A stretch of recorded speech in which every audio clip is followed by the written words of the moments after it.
बिजली वो साबित करने का समय वो करना करके 40 दिन बिजली के लिए और जय भगवान जी, मैं आपके पास आ रहा हूं। पानी के लिए है। सवाल यह है कि वक्त मांग रहे हैं, वाकई वक्त की उन्हें कहीं ना कहीं नजाकत का मालूम है कि अब मैंने वादा तो कर दिया है, 24 घंटे में पानी जो 700 लीटर था वो मुफ्त देने की बात कही थी, लेकिन अब उन्हें लगता है कि बहुत मुश्किल है, इसीलिए 10 दिन की मोहलत मांगी है। निराधार वादे किए हैं, ये उनको पूरा कर ही नहीं सकते। जो व्यक्ति पहले दिन अपने बच्चों की कसम खा जाए कि मैं समर्थन ना लूंगा ना दूंगा और वो उस बात से भी पीछे हट जाए, तो इसका मतलब इनकी कोई जमीर है ही नहीं। जो वादे करते हैं इनके वादों की कोई कीमत है ही नहीं। तो आपको क्या लगता है, जनता को गुमराह किया है क्या? बिल्कुल पूरी तरह जनता को गुमराह किया है। जनता को गुमराह किया है सर। आलोक जी, देखिए, इस बात को तो अभी मैं समझता हूं बहुत जल्दबाजी होगी। हाँ, इतना जरूर है कि कहीं ना कहीं प्रैक्टिकल वायदे इन लोगों ने किए हैं, उनको प्रूव करना है। इनको कैपेबिलिटी, एफिशिएंसी, अपनी एडमिनिस्ट्रेटिव एफिशिएंसी शो करनी पड़ेगी। हाँ, आज भाजपा के जो प्रवक्ता कह रहे हैं गुमराह किया है और उत्तेजित जो बयान दे रहे हैं, मैं समझता हूं कि भाजपा की तो स्थिति आज इस तरह की हो गई है कि वो सरकार बना नहीं पाई, उनको मौका मिला भी, उसके बावजूद वो कदम नहीं बढ़ा पाए। फिर भी पार्टी केजरीवाल को अपने आप को प्रूव करना पड़ेगा, इसमें कहीं कोई दो राय नहीं। जय भगवान जी, क्या सुना आपने, क्या कह रहे हैं कि आपको मौका मिला और आप सरकार नहीं बना पाए, इसलिए आप नाराज हैं? नहीं, हमें मौका नहीं मिला, ना हम नाराज हैं, क्योंकि केजरीवाल ने खुद ही कह दिया था कि मैं ना समर्थन लूंगा ना दूंगा। हम जमीर से गिरने वाले नहीं हैं। कांग्रेस पार्टी हमारी विरोधी पार्टी है, उनसे समर्थन का मतलब ही नहीं। बिगैर समर्थन के सरकार बन नहीं सकती। केजरीवाल जी पहले मना कर चुके हैं, इसलिए अपना मत बिल्कुल स्पष्ट है। आपका मत स्पष्ट है, जाहिर सी बात है, लेकिन आपने एक तो चीज यहां पे सामने ला दी है कि किस तरह से राजनीति की जा सकती है और किस तरह से एक आम आदमी जब सड़कों पर उतरता है तो किस तरह से वो आंदोलन लाता है। वाकई आंदोलन के दौरान एक नई पार्टी बनी और जिस तरह से जनता से जो वादे किए हैं वो अब पूरे होते हैं या नहीं। लेकिन संजीव जी, क्या वाकई आपको लगता है कि जल्दबाजी में सब कुछ हो गया? नहीं, बिल्कुल जल्दबाजी भी नहीं। देखिए, अभी भी जो आपके भाजपा के सदस्य बात कर रहे थे, उन्होंने यही बात कही है ना कि समर्थन पहले उनकी जिम्मेदारी थी, उन्होंने अपनी जिम्मेदारी निभाई नहीं। अब जब आम आदमी पार्टी की बारी आई तो आम आदमी पार्टी भी कांग्रेस के दरवाजे दस्तक देने नहीं गई कि हमें समर्थन। सुनिए, आज है डिलीवरी सिस्टम का, किसने किसको समर्थन दिया वो तो हो चुका। अभी उन्होंने कहा ना बच्चों की कसम खाई है, ना लेंगे ना देंगे। लेने देने का मतलब, अगर हम जाकर के कहते हैं मुझे सरकार बनानी है, मुझे मुख्यमंत्री बनना है, ऐसा कुछ नहीं है। जनता के हित के लिए आपने आगे आकर के कहा है अनकंडीशनल हम सपोर्ट देंगे, तो ये तो अच्छी बात है ना। हम तो जनता के लिए ही कर रहे हैं, आप सहयोग दे रहे हैं तो जनता के लिए काम करने के लिए तैयार हैं। अगर हम मुख्यमंत्री के लिए आते हैं तो हम आते हैं आपके पास कि चलिए हमें मुख्यमंत्री बनवाइए, ये कहीं और जाते हैं, ये बिल्कुल गलत बात है। अगर मुख्यमंत्री नहीं बनना तो चुनाव क्यों लड़े थे आप? नहीं, वही बात फिर आ गई, राजनीति बदलने के लिए लड़े थे और राजनीति बदल करके मुख्यमंत्री बनके ही तो बनना चाह रहे थे ना। लेकिन मुख्यमंत्री आप अपने स्टैंड पर, पार्टी केजरीवाल अपने स्टैंड पर नहीं रहती है, बड़ी विडंबना है। मुख्यमंत्री बनने के लिए नहीं, क्या उन्होंने अपने बच्चों की कसम नहीं खाई? हाँ, तो खाई थी, तो इसमें कोई गलत बात नहीं। अच्छा, अभी पीछे आप कहिए, आप डिलीवर कैसे करेंगे? अभी भी उन्होंने कसम खिलाई, अभी कल कसम खिलाई, शपथ खिलाई, अपनी भी ली और जनता को खिलाया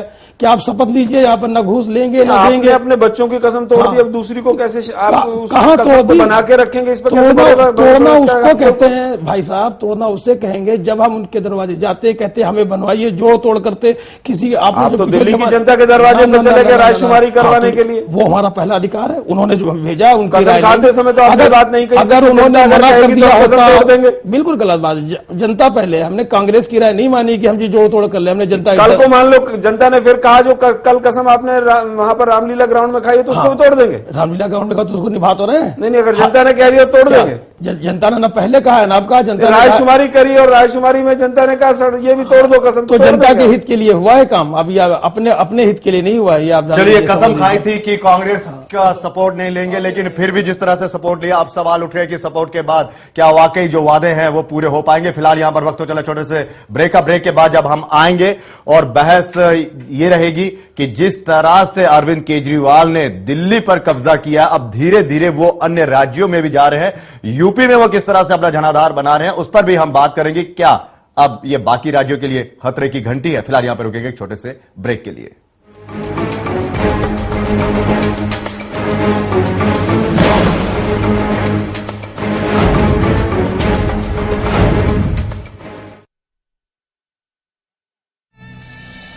want to make path-breaking international cinema.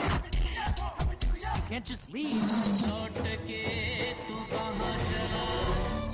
This is not just your film.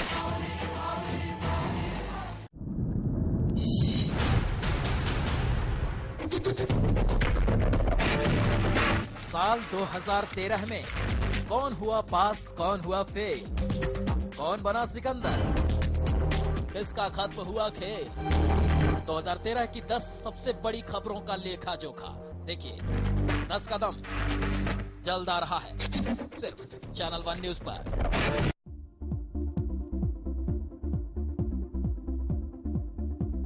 नमस्कार, खास बातों का स्वागत है। राष्ट्रीय अध्यक्ष जी का जो लास्ट डिसीजन है उसको तो मानना है ही सबको, और मानेंगे। कोई अपराध नहीं किया है, कोई गलत नहीं किया है, तो न मन में कोई कमजोरी रहती है, न कोई अपराध बोध रहता है। मैं कोई शंकर तो हो नहीं कि नीलकंठ बन जाऊं, सारा अमृत गुलाम सिंह जी पी ले और विष जो है मेरे गले में आ जाए।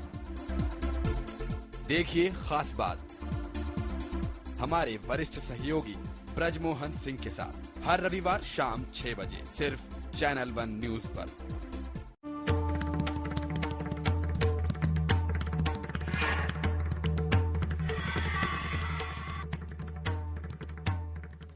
जन्म से पहले मृत्यु के बाद क्या सफल होगा आपका जीवन?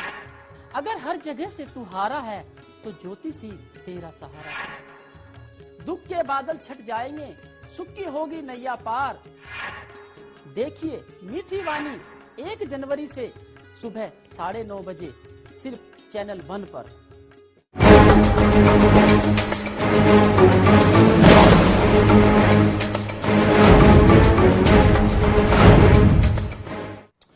तो अपने वादों पर कितना खरा उतरते हैं अरविंद केजरीवाल। कल पहला इम्तिहान है, क्योंकि पहले दिन ही उन्होंने कहा था शपथ लेते हुए कि 24 घंटे के अंदर 700 लीटर पानी लोगों को फ्री दिया जाएगा, लेकिन अब वक्त मांग रहे हैं।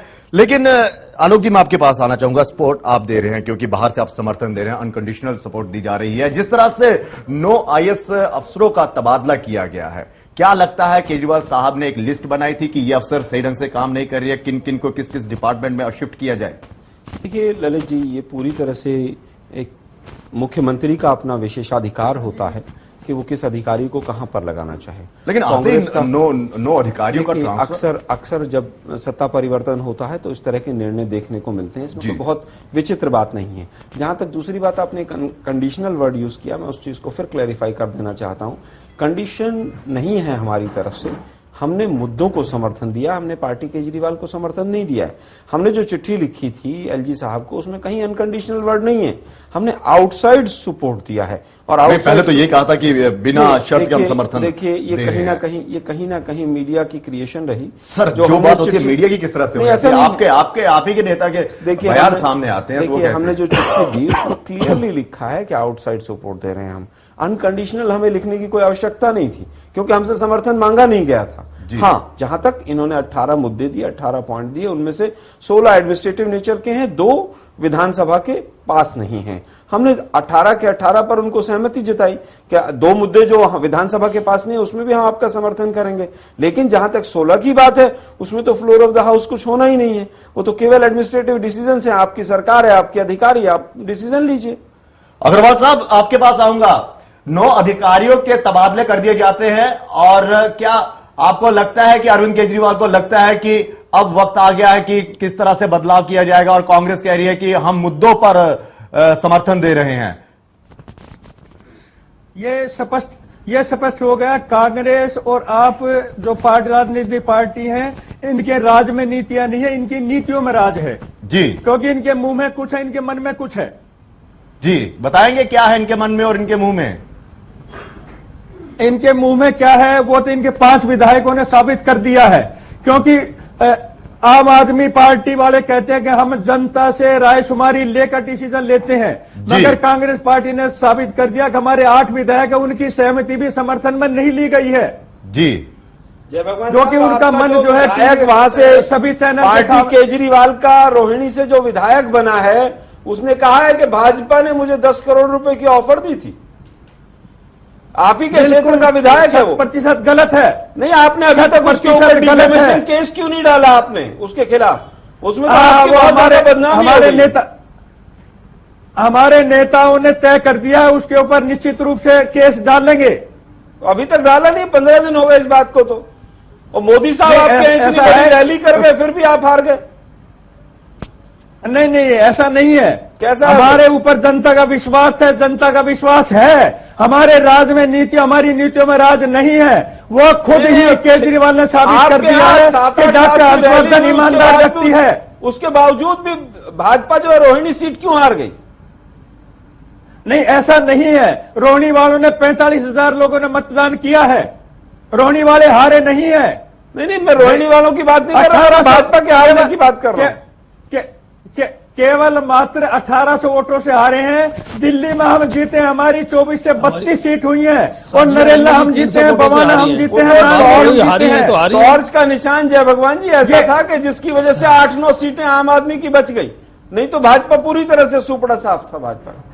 ये टॉर्च नहीं, ऐसा नहीं है। वो तो जनता ने साबित कर दिया। 24 की जगह 32 पर हम आए हैं। आपका वोट परसेंटेज घट गया। और अब केजरीवाल ने खुद ये कहा कि डॉक्टर हर्षवर्धन ईमानदार व्यक्ति हैं। ये खुद ही तो हमें ईमानदार व्यक्ति बताते हैं, खुद ही हमें करप्शन के साथ भी जोड़ते हैं। इनके मुंह में बताया, भारतीय जनता पार्टी को नहीं बताया है भाई साहब। अग्रवाल जी, संजीव जी कह रहे हैं सिर्फ हर्षवर्धन साहब को ही बताया ईमानदार, बीजेपी के बाकी नेताओं को नहीं बताया। नेता प्रतिपक्ष जो है डॉक्टर हर्षवर्धन है। नेता विधानसभा की कार्रवाई शुरू नहीं हुई। नेता प्रतिपक्ष तो विधानसभा की कार्रवाई के बाद बनेंगे। पार्टी का नेतृत्व जो है डॉक्टर हर्षवर्धन ही करेंगे ना। नहीं, हमने तय कर दिया है, हमारे नेता प्रतिपक्ष हर्षवर्धन जी रहेंगे। अग्रवाल साहब, सवाल जिस तरह से संजीव जी ने अभी कहा कि सिर्फ हर्षवर्धन साहब को ईमानदारी का तमका दिया गया है, बाकी जो नेता है वो इनके जो इशारा समझिए क्या कह रहे हैं ये। बिल्कुल सही बात है, डॉक्टर हर्षवर्धन ईमानदार हैं, मगर हमने 15 साल की राजनीति में साबित कर दिया है कि जितने भी डिपार्टमेंट हैं, अधिकतर डिपार्टमेंटों में सीएजी ने भ्रष्टाचार पाया है। 15 साल की नेतागिरी में काम हुआ। हर्षवर्धन साहब का नाम ले रहे, बाकी नेताओं का नाम नहीं ले रहे हैं। तो मतलब हर्षवर्धन जी जो हैं वो तो ईमानदार हैं, बाकी भाजपा नहीं है। बाकी सवालिया निशान लगा हुआ है सभी। अब सभी ईमानदार हैं। मैंने कहा इनकी कथनी में कुछ है, इनकी करनी में कुछ है। ये किसी को कुछ कहते हैं, किसी को कुछ कहते हैं। जिसका समर्थन ले रहे हैं उसको भी दोमा साहब बताते हैं। जिस तरह से आप राम मंदिर का वादा करते हैं, मुकर जाते हैं, धारा 370 हटाने की बात करते हैं, फिर जिक्र भी नहीं करते हैं। हमारा निरंतर प्रयास जारी है। जो वादे किए हैं हम जब तक संघर्ष में लगे रहेंगे, जब तक वादे पूरे नहीं होंगे। इलेक्शन से पहले आपको वादे और संघर्ष याद आ जाता, बीच में कभी कुछ याद नहीं आता। 15 साल से संघर्ष कर रहे हैं, दिल्ली में उखाड़ नहीं पाए कांग्रेस को।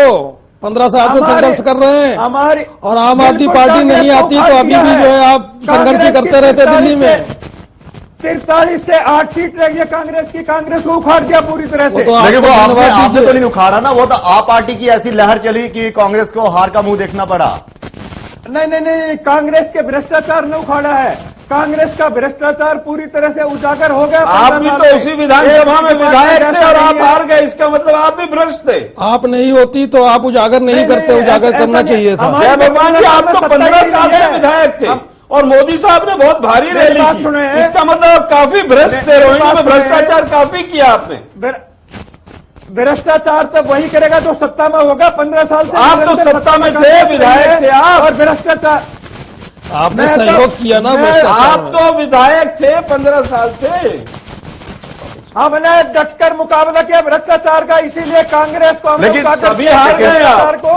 इसीलिए देखिए, मेरे ऊपर एक पैसे की भी कोई उंगली नहीं उठा सकता। और आप जी शक्ति जी कहिए। देखिए, यहाँ पे आज हम कांग्रेस की भ्रष्टाचार या भाजपा के भ्रष्टाचार की चर्चा करने नहीं आए हैं। हम इस बात की चर्चा करने आए हैं कि अरविंद केजरीवाल का आने वाला समय और किस तरह का गवर्नेंस वो दे पाते हैं दिल्ली की जनता को। इस पर पूरी देश की नजर बनी हुई है और उसी के आधार पर अरविंद केजरीवाल अपनी पार्टी की जो नीतियां हैं, उन्हीं नीतियों को लेकर लोकसभा चुनाव में जनता के बीच में जाना चाहते हैं और ये बताना चाहते हैं कि जिस तरह से उन्होंने भाजपा और कांग्रेस को दिल्ली में रोका है, उस तरह से देश के अन्य राज्यों में, देश के अन्य प्रदेश के हिस्सों में वो अपने नीतियों के माध्यम से, ईमानदारी के माध्यम से, कार्यक्रमों के माध्यम से क्या भाजपा और कांग्रेस को रोक पाएंगे, इस पर आज हमें चर्चा करना है। ये नहीं कि दिल्ली में किसने क्या किया, इस पर बहस हम नहीं कर रहे हैं। दूसरी चीज मैं ये कहता हूं कि जो वायदे उन्होंने किए थे वो इतने आसान नहीं है, कांटे भरे हैं और आने वाला समय बड़ी चुनौतीपूर्ण होना है और देखना यह है कि कांग्रेस और भाजपा